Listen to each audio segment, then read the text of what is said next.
Hello friends, मैं doctor Asha Dikshit from Dikshit hospital and Harshay IVF centre Vapi से।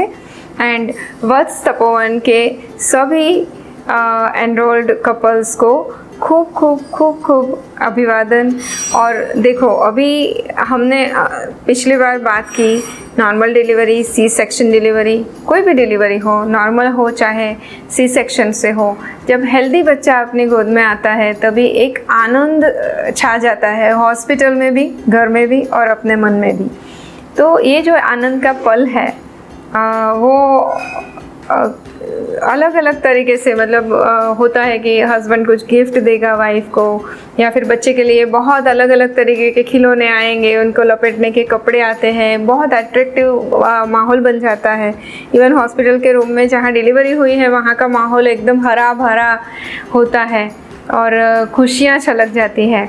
तो ये जगह पे बहुत इम्पॉर्टेंट मेरे हृदय के पास जो सब्जेक्ट है उसके ऊपर मैं बोलूँगी, वो है ब्रेस्ट फीडिंग। वो मैं कई बार बोल चुकी हूँ, आपने शायद मेरे वीडियोस देखे होंगे। और ब्रेस्ट फीडिंग के लिए मैं हर एक माँ को बोलूँगी कि अगर माँ के पास ये 9 मंथ्स जो वोम्ब में बच्चे को रखा है वो न्यूट्रिशन, एंड जब बच्चा जन्म लेता है तभी का जो ब्रेस्ट फीडिंग है वो माँ का रोल ज़्यादा है। इसीलिए माँ ते माँ बीजा बदा वगड़ा ना हुआ, इसीलिए कि माँ को क्यों प्रधानता दी गई है, क्योंकि वोम्ब में उसने न्यूट्रिशन दिया, बच्चे को जीवन दिया। बच्चा का बीज बाप ने दिया है पर बच्चे को जीवन माँ देती है, क्योंकि वो जो खाती है, पीती है, चलती है, घूमती है, सांसें लेती है, वो बच्चे को सब कुछ देती है। पर बच्चा आने के बाद कई बार ऐसा होता है कि थोड़ा स्टिचेस में पेन है, सी सेक्शन हुआ है तो थोड़ा पेन की वजह से, पोजीशन की वजह से फीडिंग नहीं करवाना चाहते या फिर नहीं करवा पाते।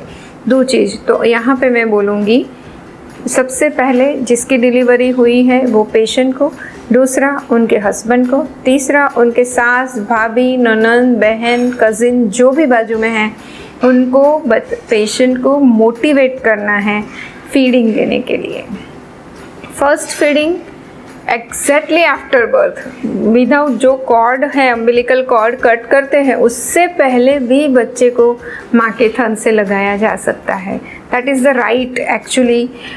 Right thing, but it is not practised much because of हो सकता है काफ़ी डिस्ट्रैक्शन हो, mother is not very much, she is much in the pain and all.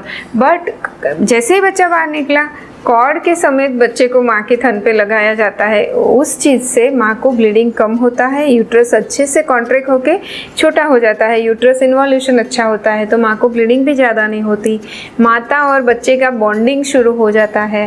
तो एक ये बात हो गई। अब ब्रेस्ट फीडिंग के बारे में जो वर्किंग मदर है उसके लिए मैं टिप्स बता देती हूँ कि जो वर्किंग मदर है वो लोग ब्रेस्ट पंप से या नॉर्मली मिल्क निकाल के अलग अलग कंटेनर में, जैसे mother is going for work 8 hours, तो 4 डब्बे में थोड़ा दूध निकाल के फ्रीज में रख के जा सकते हैं। So every time when baby cries, वो पहले एक खोल के दे दिया, हर 2 आवरली वो दूध मिल जाएगा बच्चे को। और हर बार वो 1 घंटा 1.25 घंटा के बाद वो निकाल के बाहर रख देने का, ताकि वो दूध रूम टेम्परेचर पे आ जाए, तभी बच्चे को पिलाना है, डायरेक्ट फ्रीज का नहीं पिलाना है। तो इस प्रकार से working mother only breast feeding पर बच्चे को रख सकती है, उनको बॉटल फीडिंग नहीं देना है।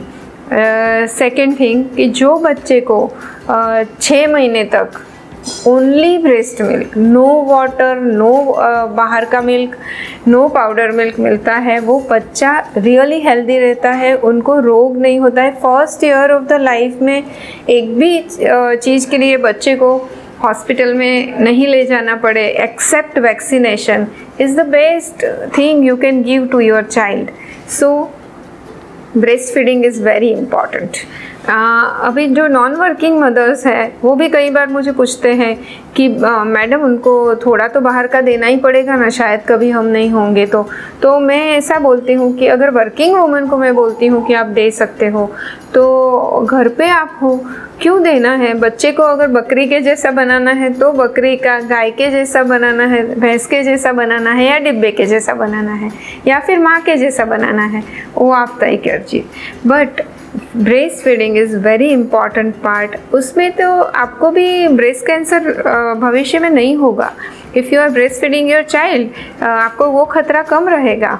तो ब्रेस्ट फीडिंग के बारे में बहुत, फिर ब्रेस्ट फीडिंग देने से बच्चे को इम्यूनिटी मिलती है।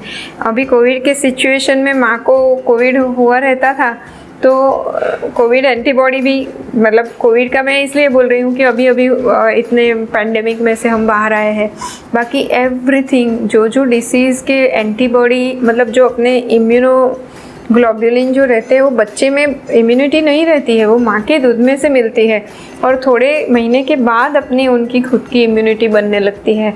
तो काफ़ी रोगों से बच्चा बच जाता है अगर वो ब्रेस्ट फीडिंग अच्छे से पाता है तो। और डेफिनेटली अपने ब्रेस्ट फीडिंग देते देते जो मदर एंड चाइल्ड का बॉन्डिंग होता है उसकी तो मैं क्या बोलूँ, आप सब भावनात्मक तरीके से अपने बच्चों से जुड़ते हैं तो आपको वो पता चलता है कि exactly what is the relation between mother and child. एक माँ अपने बच्चे को क्या नहीं दे सकती, वो फीडिंग कराते समय दे सकती है।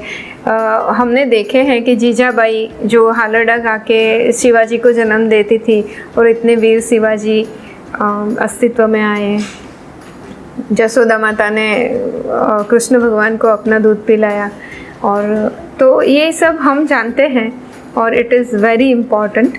सो कोई भी ऐसा, मुझे तो ऐसा ही लगेगा कि ये एक बहाना है कि भाई हम काम पे जाते हैं या हमें नहीं आता है या बच्चा नहीं लेता है या बहुत दुखता है, ये सब प्रॉब्लम ऐसी है जिसको टैकल कर सकते हैं। So don't hesitate in giving breast feeding to your child. ये एक अनमोल, आपके लिए एक अनमोल गिफ्ट होती है माँ का अपने बच्चे के लिए।